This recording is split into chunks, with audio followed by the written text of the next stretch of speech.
Bismillahirrohmanirrohim. Assalamualaikum warahmatullahi wabarakatuh. Syukur alhamdulillah kita dapat bersama kembali di channel Nur Hidayah. Semoga kita semua senantiasa ada dalam lindungannya, diberikan kesehatan lahir dan batin, dimudahkan dalam setiap urusan dunia dan akhirat, amin ya robbal alamin. Sahabat Nur Hidayah yang dirahmati Allah Subhanahu wa Ta'ala. Dalam hidup ini, salah satu hal yang sering menjadi kegelisahan hati adalah rezeki. Banyak dari kita yang merasa rezekinya sempit, gaji tidak cukup, usaha stagnan, atau kebutuhan terus bertambah, sementara pemasukan tetap. Tapi tahukah sahabat, Allah tidak pernah pelit terhadap hambanya. Dia Maha Pemurah dan Maha Kaya. Hanya saja, kadang kita sendiri yang lupa bagaimana caranya menjemput rezeki dengan cara yang Allah cintai. Maka di video kali ini, kita akan membahas apa yang bisa kita amalkan agar Allah melapangkan rezeki kita. Bukan sekadar teori, tapi ini berdasarkan Al-Quran, hadits, dan pengalaman para ulama serta orang-orang saleh. 1. Perbanyak istighfar dan taubat. Allah berfirman dalam surah Nuh ayat 10-12. Maka aku katakan kepada mereka, mohonlah ampun kepada Tuhanmu, sungguh Dia Maha Pengampun. Niscaya Dia akan mengirimkan hujan kepadamu dengan lebat, dan membanyakkan harta dan anak-anakmu, dan mengadakan untukmu kebun-kebun dan mengadakan pula di dalamnya sungai-sungai.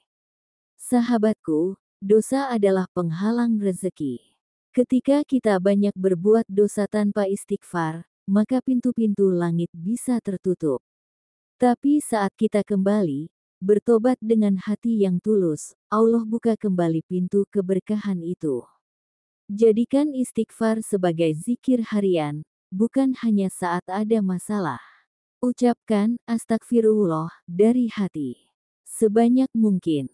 Rasulullah sendiri, yang dijamin masuk surga, beristighfar lebih dari 70 kali sehari. 2. Jaga silaturahmi. Dalam hadits riwayat Bukhari dan Muslim, Rasulullah Shallallahu Alaihi Wasallam bersabda, barang siapa yang ingin dilapangkan rezekinya dan dipanjangkan umurnya, maka sambunglah tali silaturahmi.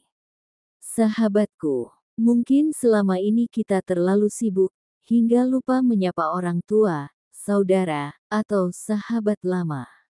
Padahal silaturahmi bukan sekadar menjaga hubungan, tapi ia adalah magnet rezeki. Silaturahmi bisa membuka jalan pertolongan Allah lewat tangan manusia. Bisa jadi rezekimu datang bukan dari CV yang kamu kirim, tapi dari pertemuan sederhana dengan seseorang yang dulu pernah kau tolong. 3. Bangun pagi dan sholat duha. Rasulullah Shallallahu Alaihi Wasallam pernah berdoa, ya Allah, berkahilah umatku di waktu pagi. HR Abu Dawud. Waktu pagi adalah waktu keberkahan. Banyak dari kita yang rezekinya sempit karena melewatkan pagi dengan tidur atau lalai. Padahal justru di waktu itulah Allah membagikan keberkahan dan rezeki. Sahabatku, cobalah biasakan sholat subuh berjamaah, lalu lanjutkan dengan sholat duha. 2 rakaat sholat duha saja sudah cukup untuk mencukupi kebutuhan harianmu, sebagaimana sabda Rasulullah Shallallahu Alaihi Wasallam.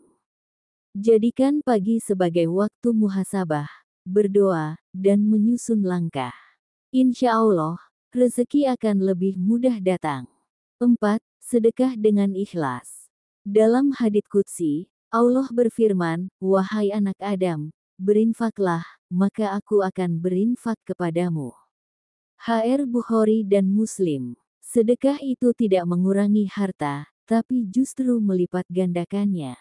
Apalagi jika dilakukan di waktu sempit atau saat kita sendiri butuh. Cobalah mulai dengan sedekah harian, meskipun hanya 1.000 atau 2.000 rupiah. Niatkan dengan tulus karena Allah. Tidak perlu menunggu kaya untuk bersedekah. Justru dengan sedekah, hati kita menjadi kaya, dan pintu rezeki menjadi lapang. 5. Tawakal setelah usaha maksimal. Sahabatku, usaha adalah kewajiban, tapi hasil adalah hak Allah.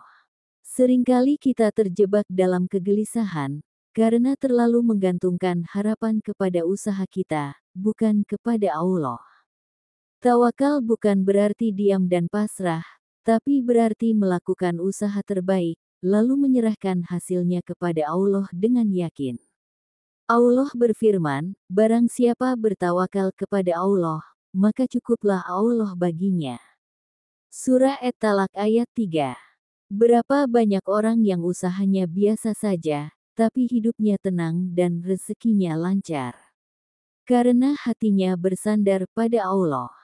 Sahabat Nur Hidayah yang dirahmati Allah Subhanahu wa Ta'ala, rezeki itu bukan hanya soal uang atau harta, tapi juga kesehatan, keluarga yang harmonis, hati yang tenang, anak-anak yang saleh, serta waktu yang bermanfaat.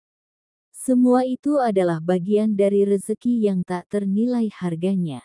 Maka mulai hari ini, mari kita amalkan 5 hal tadi: istighfar, silaturahmi, bangun pagi dan duha, sedekah, serta tawakal. Insya Allah, dengan izin Allah, rezekimu akan dilapangkan, hatimu akan ditenangkan, dan hidupmu akan diberkahi. Amin ya robbal alamin. Terima kasih telah menyimak. Jika video ini bermanfaat, jangan lupa untuk like, share, dan subscribe agar banyak orang yang tercerahkan. Wassalamualaikum warahmatullahi wabarakatuh.